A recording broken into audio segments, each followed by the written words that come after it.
want to thank y'all for coming out for this program today. What Dominion wants to do, they want people to be safe around power lines. A lot of times when we have a major storm or something, we're not going to be the first ones to get there. Y'all may get there before us.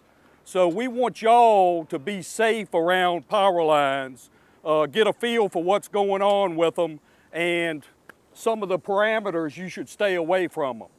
What we have here, it's an ARC demo trailer, and what this does, it takes low voltage, feeds it through the transformer and creates high voltage.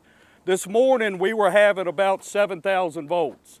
And what we're going to do, we're going to show you some arcs, we're going to blow some fuses, and just show you what type of energy is in that power line and how dangerous it could be. The arcs we're going to do today are very small arcs because they are starting from 0 amps. Okay, out there on our power lines, we have existing amperage on the power lines. So this is going to be a very small arc compared to what would happen on our lines if we made a mistake and made an arc out there. Out there you'd get a big ball of fire and a concussion. If we had 100 amps on our line, what you see today, you would have to multiply it by 100, and that's what we would be dealing with if we made a mistake out on the power lines. The first thing we want to show you is what type of voltage we're going to be dealing with today. All right, we've got about 7,200 volts on this line. And just to let you know, this would be considered a very low voltage on our system. On our system, the majority of our lines, 70% of them are 19,900 volts phase to ground, 34,500 volts phase to phase. So if we were working on this would be considered a lower voltage that we would work on. And the first thing we're going to do today, we're going to draw some arcs. So, like I said, this would be considered a little arc for us, but at least it'll give you an idea of what an arc sounds like, what an arc looks like. And this is something that we try to avoid, having an arc while we're working. The next thing we're going to do, we're going to cook a hot dog real quick. Like I told you, this arc is around 11,000 degrees. If you melt steel at about 3,500 degrees. But this is around 11,000 degrees. We use a hot dog because it's the closest thing we can get to like the human body. It's got meat, it's got fat, and it's got moisture in it. And this thing's going to cook very quickly. So we're going to go ahead and show you what would happen if you contacted a power line. The next thing we're going to talk about, linemen have to use personal protective equipment. And one of the things we have to use are rubber gloves. Another thing we use, all of our clothes is Nomex, and it's fire retardant. This particular guy had a bad day at work. He made a short, but the Nomex saved him from getting burnt real bad. He had a big flash, a big ball of light come on him, and he didn't get severely burned because he had Nomex on. We all have to wear hard hats, and our hard hats are rated for voltage also. We have to wear steel-toed gloves. Whenever we work, we have to have glasses on to protect your eyes. But one of the main things we use rubber gloves and sleeves. The rubber sleeves are there just for accidental contact. The only thing we can touch high voltage wires with are rubber gloves. And every day before linemen use their gloves, they have to air test them. They fill them up with air and they put it up by their cheek, and they're listening to see if any air is escaping or trying to feel any of the air coming out on them. Our rubber gloves are two different colors. They're red on the inside and they're black on the outside. 80% of it is red, 20% of it is black. So when we roll it up to look at it, we're looking to see if any of the red is showing through. If any red is showing through, we know we've got to get rid of that pair of gloves. We know they're no good anymore. So I know we passed out a few gloves. You need to put them on your hands and see what it feels like to be a lineman for a while. They're very hot, very uncomfortable to work with. What I'm going to do right now, I'm going to take this needle and I'm going to put one pinhole in this glove. And if a lineman, we work with a lot of splinters, a lot of nuts and bolts and sharp stuff. If we have one hole in our glove, it's probably going to equal a fatality. And we'll show you what happens if we did not do a good job.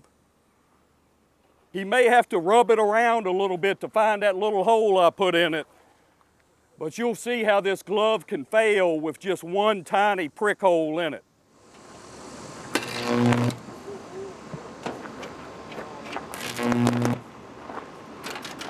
That right there would be a fatality, somebody on our system.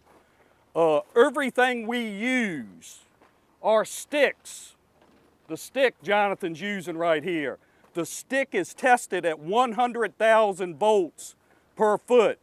It has to be clean. If it gets dirty or we lay it on the ground, we have to clean it and retest it. So everything we do, we have to take safety into the consideration.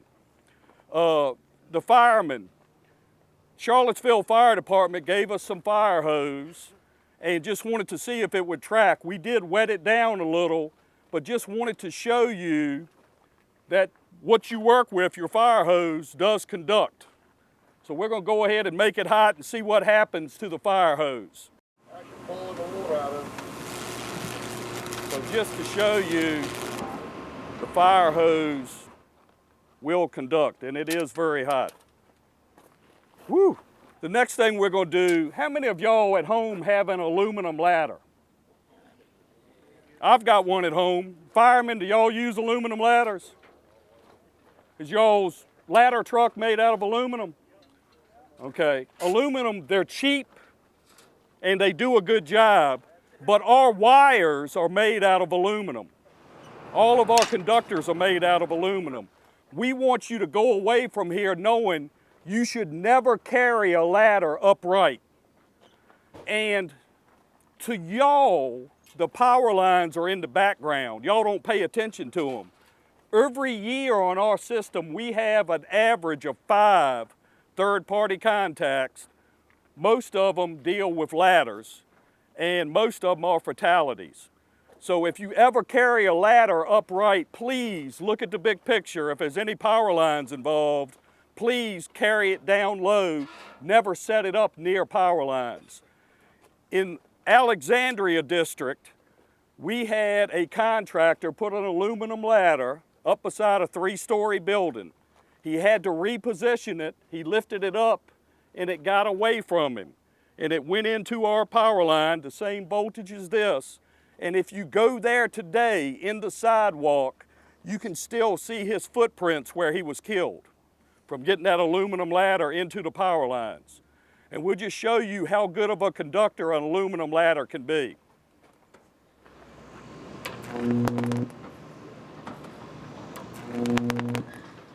Just for the firemen, just to let them know, in Fairfax County, we just had a ladder truck that got into our transmission line. It tracked through the concrete into the firehouse and burned up everything in it. Luckily, the only person that got hurt was a piece of concrete flew up out of the ground and hit a guy. But luckily there weren't any fatalities from electrocution during that. The next thing we're going to talk about are trees and limbs. A limb can lay on a power line, or a tree can lay on a power line, and it can just sit there and not do a thing if it's in high impedance to earth. But if you went up there with a chainsaw and cut that tree and it comes up off the stump, now the path is going to be through that tree, through the chainsaw, through you.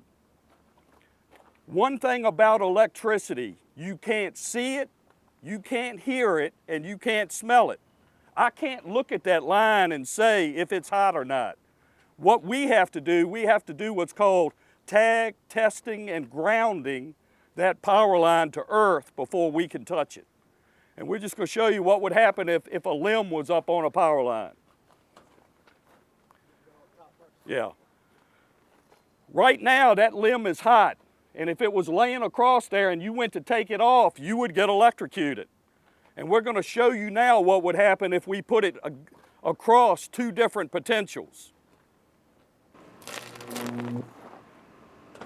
So if you went to take it up off that line, that energy now would go through you to earth, and with 7,000 volts and the amperage rising up on that to around 680 amps, it would probably be a fatality. The next thing we're going to talk about are Myar balloons. All of y'all are some handsome guys, some of you. All of y'all give your wife Myar balloons at Valentine's Day and on their birthday. These balloons have become a real headache for us, and it's very dangerous for linemen to go up and take them off lines. They do track, and the linemen have to go up with a knife and cut them off. Recently in Central Division, we had a little girl had a birthday party. Her parents gave her a handful of Myar balloons, about 10 balloons. They got away from her, went up into power line, so what did the mother do? She put an aluminum ladder up on the pole to get the Myar balloons off. Fortunately, the string on the Myar balloons was not wet. She got a tingle and wanted to know why she got shocked and called us out there, and we explained to her why. But we have had Myar balloons knock whole circuits out on our system.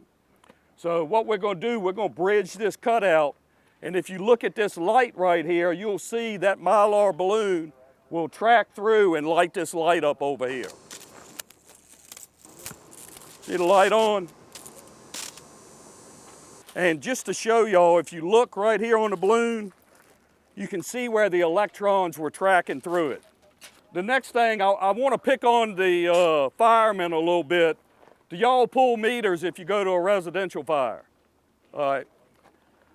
Just to let you know, if we have a 15 kVA transformer, which is a small transformer, and we have 4-aught wire feeding it, which is the standard, feeding a meter base, within 1/8 of a second, you can generate 6,000 amps of fault current.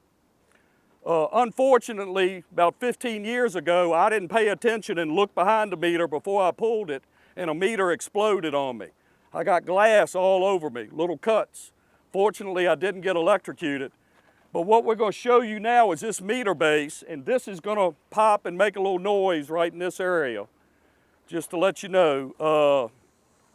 But something that generates up to 6,000 amps of fault current can make a big ball of fire. On this particular meter base, the way I have it rigged up, it's around 600 amps. It's not 6,000, but you'll see what happens if you had 600 amps of fault current. All right, we're going to go ahead and do the meter base. Fortunately, now we use plastic covers on the meter base. Before, we used glass and they would explode.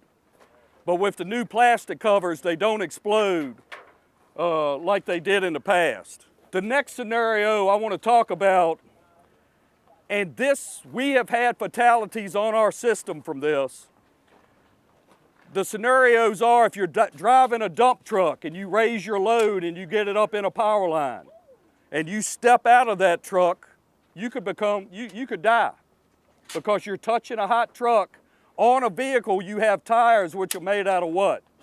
Rubber, and rubber is an insulator.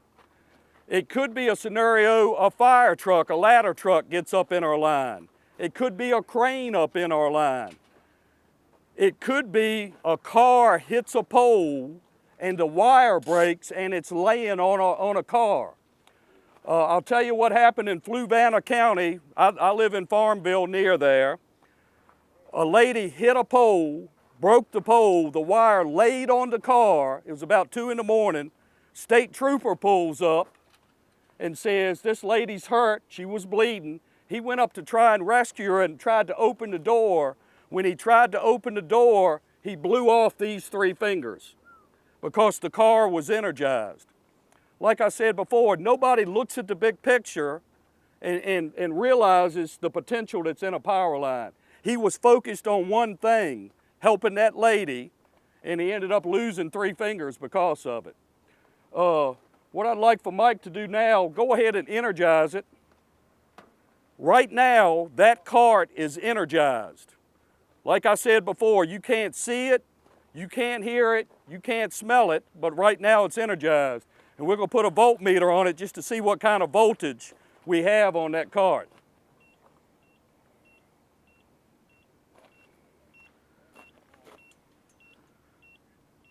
So that right now, if you walked up beside this cart, would you know it's energized?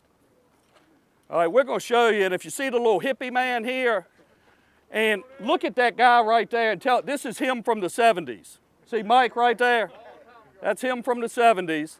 And he's going to go up and try and help somebody that is in a car that has hit a pole and a wire's on it. And you'll see what happens.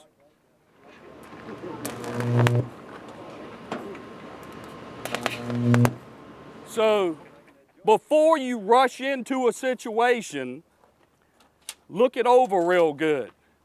I'm going to tell you the harsh realities of what, I'm a trainer at Dominion, and I teach young linemen how to do their job. And one of the things I teach them is if you see somebody getting electrocuted and you don't have a stick that's tested or your rubber gloves on, you got to let them go. Because if you rush up there to try and help them, instead of losing one person, you're going to lose 2 people. So we tell them all that. And your gut instinct is to do what? Rush and help somebody. But you don't want 2 fatalities. So you have to realize electricity, you can't see it or hear it, and it's too late. Once you do hear it or see it, it's too late. Next thing, is this the kind of turnout gear y'all use, these boots? The firemen? Y'all have different. All right, but the boots you use now have a steel plate in them, right? Okay. What I've done, I put a hole in the bottom of that boot to that steel plate, and there is a phenomenon called step potential. What that means is a wire can lay on the ground and not do anything and be hot. A wire, if a wire's broke and it's hanging this high beside a pole, you would assume it's dead, but it's more than likely hot. Step potential is if a wire is laying on the ground and firemen are there soaking that area down and getting it real wet, right beside the wire, within a couple feet is one potential, it's real high. As you move out, it gets lower in the earth. Well, if you walked up beside that wire and you had your feet apart and you were at 2 different potentials, one potential could go up one leg and down the other, and you could be killed. We teach our people, stay 30 feet away from the power lines until you've tagged, tested it, and grounded it to earth, and then you can go up and work on that power line. Until then, you cannot do it. So what we're going to show you now, if you had a hole in that boot, what could happen to you?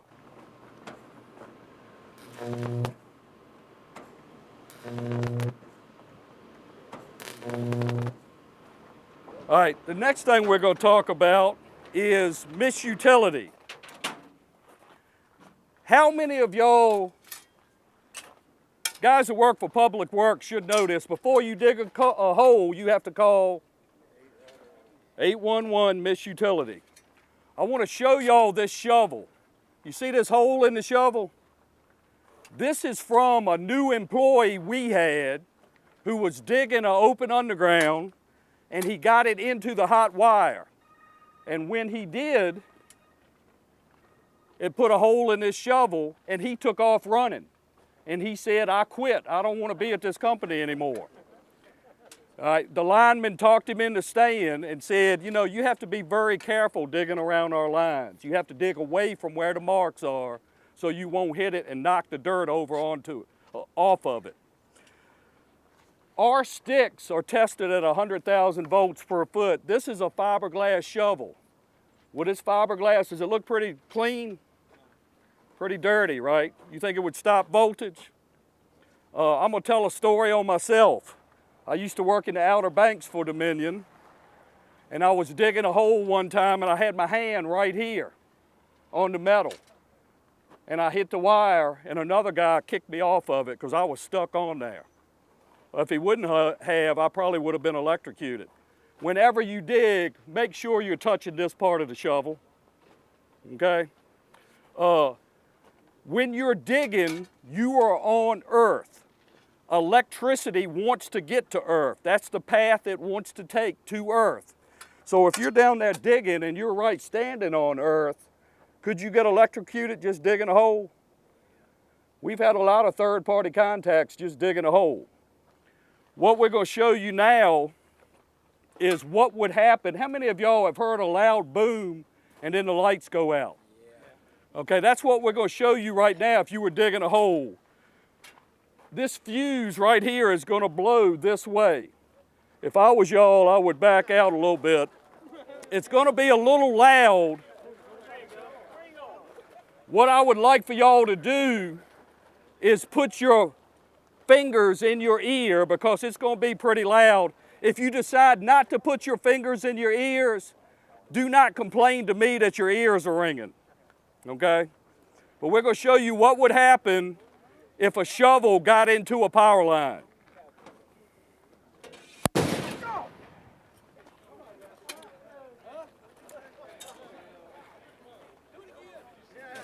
All right, let me just explain to y'all, that fuse right there was a 3-amp fuse. We have fuses on our system up to 200 amps. That was one of the smallest fuses we have on our system, right there. Usually when it blows, it's about 30 feet up. You don't feel the concussion. Any of y'all feel the concussion? It's down here low beside you. That's why a good lineman, if you're up there working on the pole like that and that blows right beside you, a good lineman always has an extra pair of underwear with him because he's probably going to need it when that happens right beside him. The next thing we're going to do is we're going to talk about critters that get on our system. Every year, a lot of squirrels sacrifice their life for us to have electricity. You know, squirrels have a long tail. They get up on top of a transformer. Their tail is still touching the tank, and then they get on the high voltage lead. Then you hear that loud noise again. Where I worked at in Farmville, we have had squirrels, possums, raccoons, black snakes. We've had bobcats. We've even had a bear climb up a pole. Our system works on what's called 60 cycles. So that means your power is off 120 times a second. We can't comprehend that, it's too fast, but that means everything we have vibrates a little bit because the power's on, then it's off. So the animals think it's vibrating, something's up there. I had another co-worker that a fuse blew. He climbed up the pole to fix it, and a black snake fell across his belt about 2 in the morning. You know, that'll pucker you up a little bit too. But every year, we just had a black snake, took a substation out and took 20,000 customers out just about a month ago. And what we've done, we put a snake up here. This fuse is going to blow this way, and it's going to be a little bit loud again. So y'all may want to cover your ears. Yeah. Did y'all have any idea that the fuses were this loud? Yeah. They will scare you. All right, the next thing I want to talk about is something very serious I want all of y'all to consider. 30 years ago when I started with the company, if I went to a subdivision and one phase was out in a subdivision and I went this street over here, the lights were out, I could say A phase is out. And I knew it was out because everybody's lights were out. Now if I go to a subdivision, every other house has lights on. And I can't tell what phase is out because everybody has generators now. Well, I told you at the beginning, a transformer is a very dumb device. It'll take high voltage and make low voltage, but if you plug a generator into your outlet and then into the generator and you don't turn your main on, it will backfeed through this transformer and create primary voltage. The last major event that I worked when I was still in the field was Hurricane Isabel. And I worked a little area called Cumberland County. And in that one county, we had 5 customers backfed onto our line. Now what that means is, during a major event, the wire could be on the ground for 2 weeks dead, and then somebody goes to the hardware store, starts a generator, now you got primary voltage right beside you. So when linemen hear generators, the hair on the back of their neck stands up. We tag tested ground the wire before we work on it. If we do that and they start a generator, it'll burn their generator up, and that's what we want to do, because it is against the law by the National Electric Code to backfeed onto our system. And what we're going to do here, we're just going to show you what kind of voltage we can get on our system with a generator.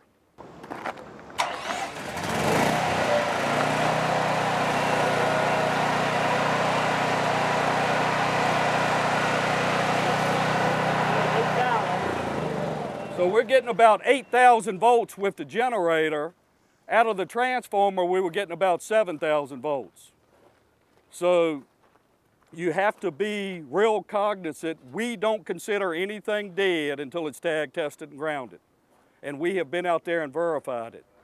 What we teach our employees, I want to get across to y'all, we teach them you should stay 30 feet away from any power line that's on the ground because of step potential.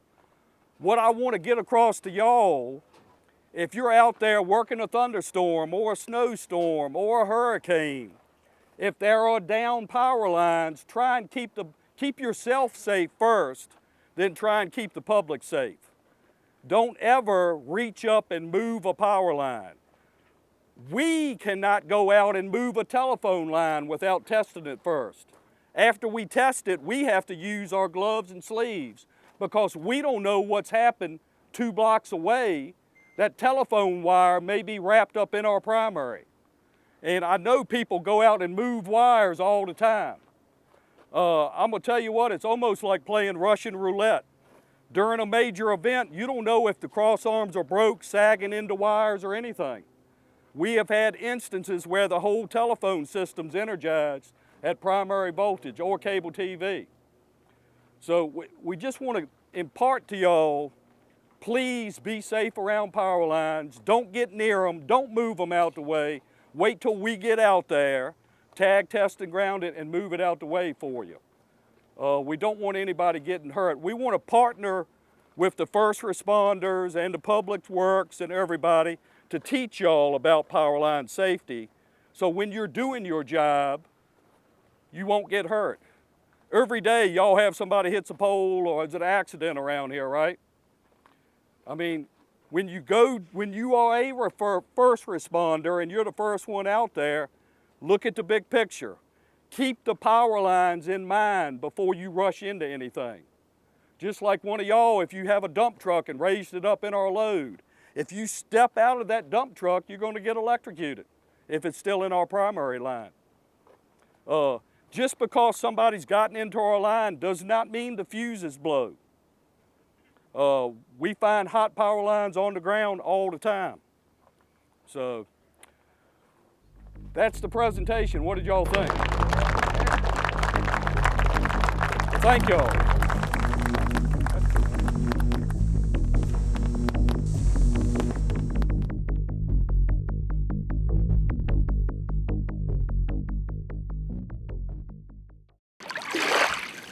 Watch the award-winning show, Newport News in Review, every month as your host, Aaron Pritchett, takes you from one end of the city to the other, bringing you in-depth positive news, features, and stories that you can't see anywhere else, right here on Newport News TV.